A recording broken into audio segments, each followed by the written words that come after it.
নমস্কার, আর্কিটেক্ট 9 চ্যানেলে আপনাদের স্বাগত।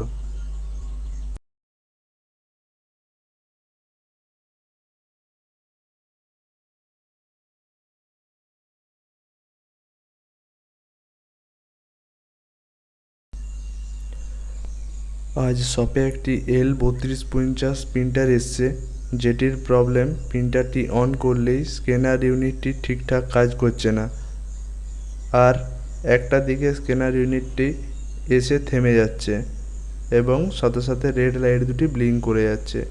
এটি আজকের মেন সমস্যা প্রিন্টারটির।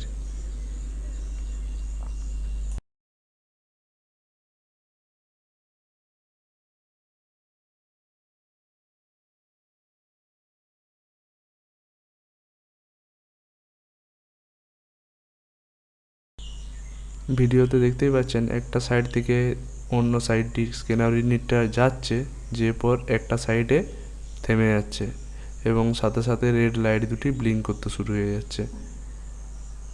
এটাই মেন প্রবলেম।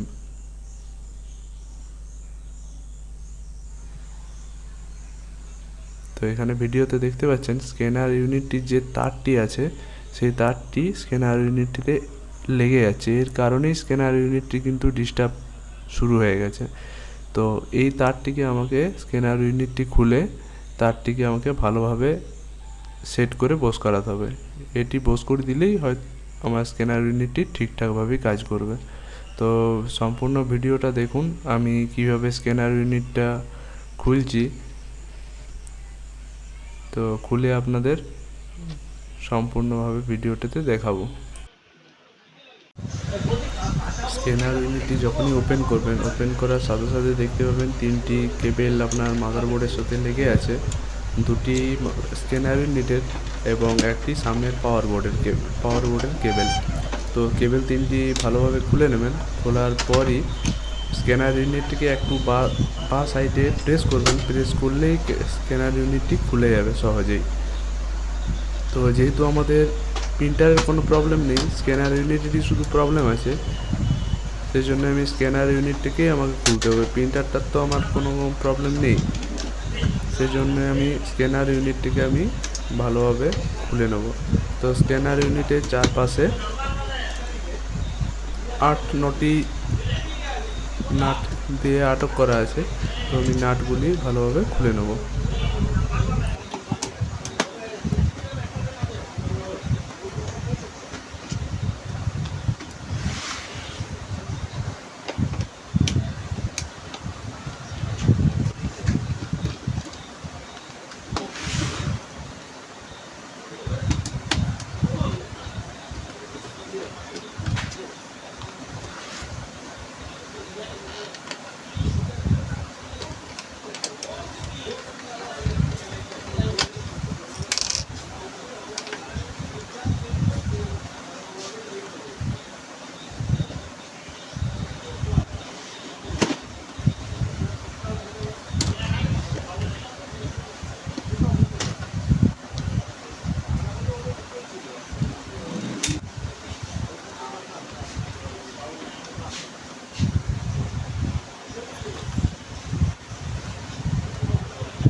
দেখতেই পাচ্ছেন আমি স্ক্যানার ইউনিটটাকে খুলে নিয়েছি।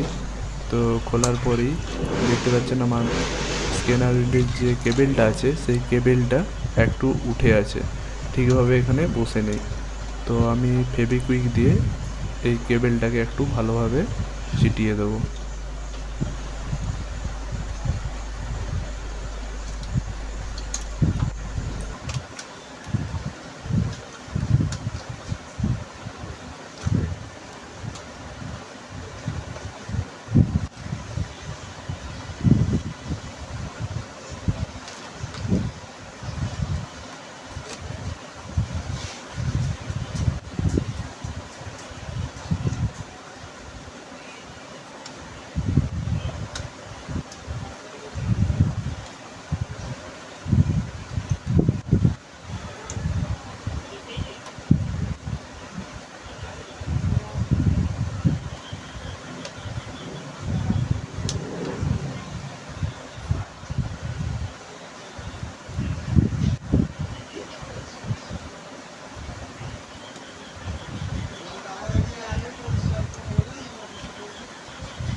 সম্পূর্ণ লাগানোর পর দেখতেই পাচ্ছেন আমি আপনাদের একটা জেরক্স করে দেখাবো। তো জেরক্স যখনই আমি প্রেস করলাম, সাথে সাথে দেখতে পাচ্ছেন স্ক্যানার ইউনিটটি একটা সাইড থেকে অন্য সাইড দিকে যাচ্ছে। তো কোনো প্রবলেম কোনো কিছু হচ্ছে না, এখানে রেড লাইটও কোনো ব্লিঙ্ক হচ্ছে না। তো আমার প্রিন্টারটির প্রবলেমটা সলভ হয়ে গেছে। তো এই ধরনের ভিডিও পেতে আমাদের চ্যানেলটি সাবস্ক্রাইব করে রাখতে পারেন যে কোনো প্রবলেম সলভ করার জন্য।